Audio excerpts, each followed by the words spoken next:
दरअसल भारत के प्रधानमंत्री नरेंद्र मोदी और ब्राजील के राष्ट्रपति लुइस इनासियो लूला दा सिल्वा के बीच 22 जनवरी को एक अहम टेलीफोन बातचीत हुई।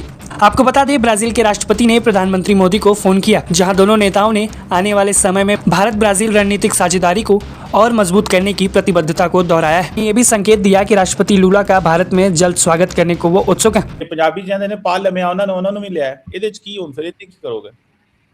चीमा साहब, बात यह है ना कि I think the Indians have learned a hard lesson. कोई एक वक्त था जिस वक्त पाकिस्तान की इकोनॉमी अच्छा कर रही थी, एक वक्त था जिस वक्त पाकिस्तान को बेनिफिट था ओवर इंडिया, पर वो दैट बस हैज लॉन्ग गॉन। वो गाड़ी जो है स्टेशन बहुत पहले छोड़ गई। अब कहानी ये है कि चाहे इकोनॉमी की बात कर लीजिए, चाहे टेक्नोलॉजी की बात कर लीजिए, चाहे इंडस्ट्री की बात कर लीजिए, चाहे मिलिट्री पावर्स की बात कर लीजिए, चाहे साइंटिफिक रिसर्च की बात कर लीजिए, चाहे स्पेस एक्सप्लोरेशन की बात कर लीजिए, चाहे अंडर वाटर एक्सप्लोरेशन की बात कर लीजिए, आप कोई एक फील्ड पकड़ लीजिए। हाँ, आप गधे बेचने की बात करेंगे तो आपसे पीछे हैं साहब। आपको बता दें, इस बातचीत की जानकारी सोशल मीडिया प्लेटफॉर्म एक्स पर पोस्ट करते हुए पीएम मोदी ने साझा की। हमने भारत ब्राजील रणनीतिक साझेदारी में बनी मजबूत गति की समीक्षा की, जो आने वाले वर्ष में नई ऊंचाइयों को छूने के लिए तैयार है। ग्लोबल साउथ के साझा हितों को आगे बढ़ाने के लिए हमारा करीबी सहयोग बेहद महत्वपूर्ण है। मैं उन्हें जल्द भारत में स्वागत करने की प्रतीक्षा कर रहा हूँ। इससे पहले भी मैंने अर्ज किया पहले शोज में भी कि असल चीज जो है ना वो इकोनॉमी है। सो इकोनॉमी जो है ना बहुत ज्यादा डिटरमिन करती है आपके सिटीजन्स को दूसरे मुल्क किस तरह से देखेंगे, किस तरह ट्रीट करेंगे। तो अब देखिए, पाकिस्तान के पासपोर्ट की अभी रैंकिंग आई है, तो अब कहा जा रहा है जी बहुत इंप्रूवमेंट हो गई है। तो मुझे तो नजर नहीं आता कि क्या इंप्रूवमेंट हुई है कि पिछले साल जिन मुल्कों से बेहतर था पाकिस्तान का पासपोर्ट, क्या उनकी तादाद में इजाफा हो गया है? वही 4-5 मुल्क हैं जो हमसे नीचे हैं, जिसमें अफगानिस्तान है, सोमालिया है, एक आध और मुल्क है। तो हमें जो है अपनी इकोनॉमी पे फोकस करना होगा और उसी के बाद जो है वो हमारे पासपोर्ट की इज्जत में इजाफा होगा। जय हिंद दोस्तों, ब्राजील के राष्ट्रपति लूला दा सिल्वा साहब ने प्रधानमंत्री नरेंद्र मोदी जी से फोन करके बात की है। इसकी जानकारी नरेंद्र मोदी जी खुद अपने सोशल मीडिया प्लेटफॉर्म एक्स पे दे रहे हैं, जिसमें उन्होंने कहा है कि भाई जो मेन बात मैं आपको बता दूं, दोनों देश जो है ग्लोबल साउथ को बेसिकली मैसेज दे रहे हैं कि भारत बड़ा प्लेयर है और ब्राजील जो है भारत का सपोर्ट करता है। और पूरी दुनिया में यूएन में रिफॉर्म होने चाहिए। दुनिया जो है अमेरिका के प्रभुत्व से हट के मल्टीपोलर होना चाहिए। बेसिकली अमेरिका के मुद्दे पे भारत को विकल्प के तौर पे देख रहा है ब्राजील, अमेरिका का। वहीं पाकिस्तानियों को इसलिए बुरा लग रहा है कि एक तो लूला दा सिल्वा साहब भारत आने वाले हैं, दूसरा यूएन में भारत को स्थायी सदस्यता को लेकर ब्राजील ने कहा है कि इस बार हम और वाइब्रेंट होकर आवाज उठाएंगे और हम देशों से भी अपील करेंगे। यानी ब्राजील खुद देशों से अपील करेगा कि भारत को जो है यूएन में स्थायी सदस्यता मिले। तो आप चेक करिए भारत और ब्राजील की किस लेवल की पार्टनरशिप होगी। यानी ब्राजील किसी तीसरे देश से बात करेगा तो उससे कहेगा कि जी आप भारत को यूएन में स्थायी सदस्यता के लिए सपोर्ट करें। तो ये चीजें जो है वो पाकिस्तान को बुरी लग रही है। तो अब जो पाकिस्तान के एक्सपर्ट हैं, जब भारत के रिलेटेड कोई अच्छी बातें होती है तो उसको वो कहते हैं कि जी भारत की इकोनॉमी मजबूत है, भारत की अर्थव्यवस्था मजबूत है, हमारी अर्थव्यवस्था डाउन है, ऐसी बातें अब जो है। अच्छा, एजाज अहमद और कमर चीमा जैसे पत्रकार तो ये बात भी नहीं मानते कि हमारी अर्थव्यवस्था कमजोर है। वो तो कहते हैं जी नहीं, कोई और बात है।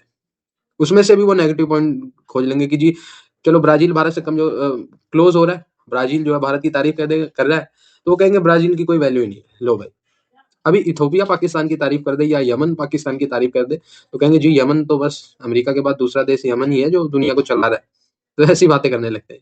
अब ब्राजील ने क्योंकि भारत की तारीफ कर दी तो अब ब्राजील की कोई वैल्यू नहीं रही। ऐसे रूस कर देता है तो रूस की वैल्यू नहीं रह जाती। जब अमेरिका एक टाइम पे भारत की तारीफ करता था तो अमेरिका की भी वैल्यू नहीं रहती थी पाकिस्तान की नजरों में। इससे पहले भी मैंने अर्ज किया पहले शोज में भी कि असल चीज जो है ना वो इकोनॉमी है। सो इकोनॉमी जो है ना बहुत ज्यादा डिटरमिन करती है आपके सिटीजन्स को दूसरे मुल्क किस तरह से देखेंगे, किस तरह ट्रीट करेंगे। तो अब देखिए, पाकिस्तान के पासपोर्ट की अभी रैंकिंग आई है, तो अब कहा जा रहा है जी बहुत इंप्रूवमेंट हो गई है।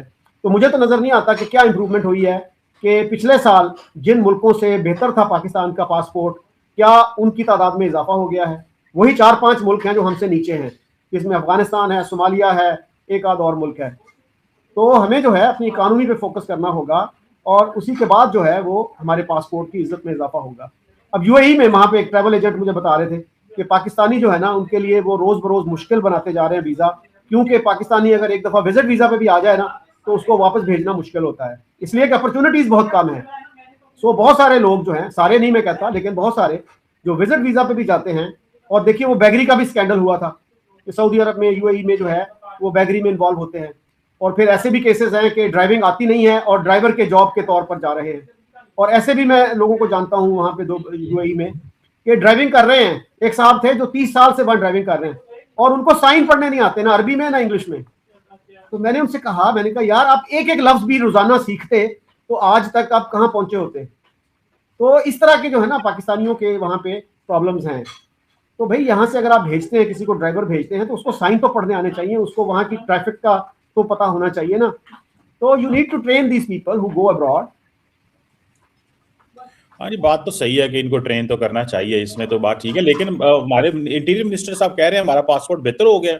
तो सब आप क्यों नहीं मान रहे इस बात को? मतलब हमने कोई, पाकिस्तान की गवर्नमेंट ने, मुझे याद है कि 66,000 लोगों को ऑफलोड किया है। दुनिया समझ रही है कि हम ऐसे लोग जो दुनिया में जाके इलीगल इमिग्रेशन या इलीगल माइग्रेशन या कोई फिर ट्रैफिकिंग का हिस्सा बनेंगे, पाकिस्तान उनके लिए प्रिकॉशनरी मेजर्स ले रहा है इन चीजों को। तो मतलब विच इज नाइस, गुड, अच्छा है। 66,000 बंदे को ऑफलोड करना एक साल में बड़ी बात होती है।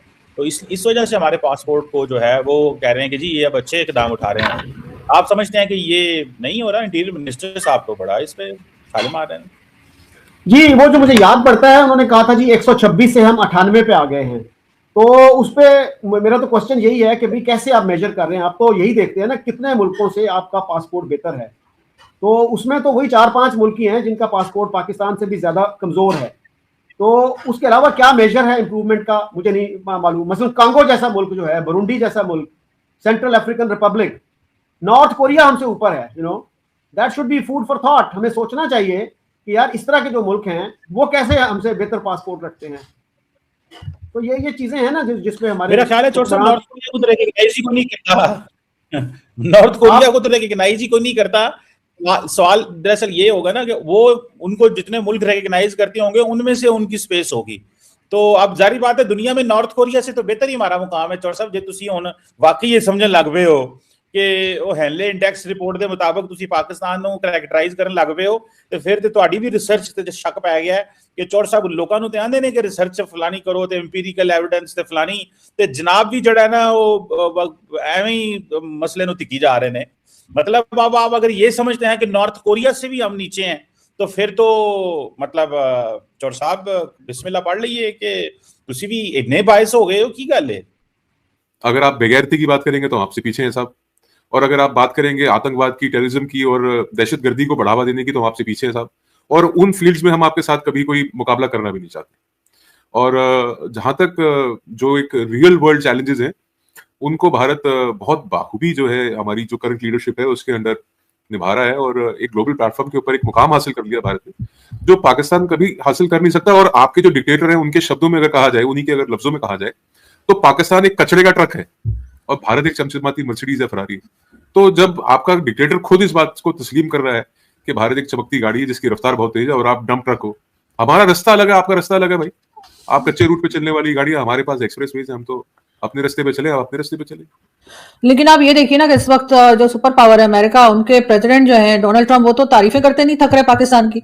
और आपकी इकोनॉमी को भी उन्होंने कह दिया कि जी आपकी इकोनॉमी जो है उसको भी उसने एक तरह से फेक बताया। और ये हुआ क्या है अचानक से अमेरिका पाकिस्तान की वाह और भारत से नाराज क्यों लग रहा है? पड़ा रहेगा, डजंट मैटर। देखिए मैं आपको एक बात बताता हूँ कि एक वक्त था, एक समय था जब we both as in Pakistan and India used to bother about what the Americans think. अमेरिकी क्या सोचते हैं, अमेरिकी, आप सदर की तो बात छोड़ दीजिए, प्रेसिडेंट की तो बात छोड़ दीजिए, उनके सेक्रेटरी ऑफ स्टेट का भी फोन आता था तो यहाँ पे अटेंशन में होते थे सारे। वो वक्त गुजर गया, वो चला गया, वो था एक वक्त, वो चला गया। भारत बहुत आगे निकल गया वहां से। और अमेरिका को आंखों में आंख डाल के पहली बार अगर किसी ने चैलेंज किया था तो प्रधानमंत्री मोदी ने किया था। उसके बाद से धीरे धीरे धीरे धीरे जो देखिए अमेरिका के ऊपर अगर आप इतना एतबार करके चल रहे हैं और अगर आपको लग रहा है कि अमेरिका आपके लिए या ट्रंप आपके लिए कुछ करेगा तो आप गलतफहमी में। जो वर्ल्ड वॉर 2 के बाद से लेके आज तक का एक वर्ल्ड ऑर्डर चल रहा था उसको ब्रीच करने का काम डोनाल्ड ट्रंप ने किया। एक नेटो अलाई ग्रीनलैंड को कह रहा है कि साहब हम तुम्हारे को अपनी स्टेट बनाएंगे, हम खरीदेंगे, तुम अगर प्यार से नहीं मानोगे तो हम जोर जबरदस्ती तुमको लेंगे। और कह रहा है कि ग्रीनलैंड के बाद कनाडा का नंबर लगाएंगे। वेनेजुएला में उन्होंने क्या किया आपने देखा, आपके साथ कब क्या हो जाए आप खुद नहीं जानते। देखिए when you dance with the devil dances with you, और दर हकीकत you are dancing with the devil and you are a devil yourself also.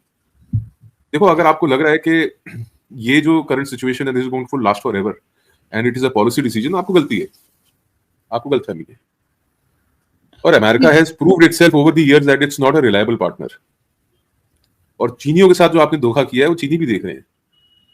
तो आपने हकीकत में क्या अचीव किया, क्या खोया पाया? वो कहते हैं ना, खोया पाया का हिसाब लगा लो। What did you achieve, what did you lose? एक बार अगर आप बैठ के उसका खाता जोड़ने, बही जोड़ने बैठेंगे तो आप पाएंगे कि ना वसीले इश्क मिला, ना खुदा, ना अमेरिका का साथ आपको मिलेगा, ना चीन आपके साथ रहेगा।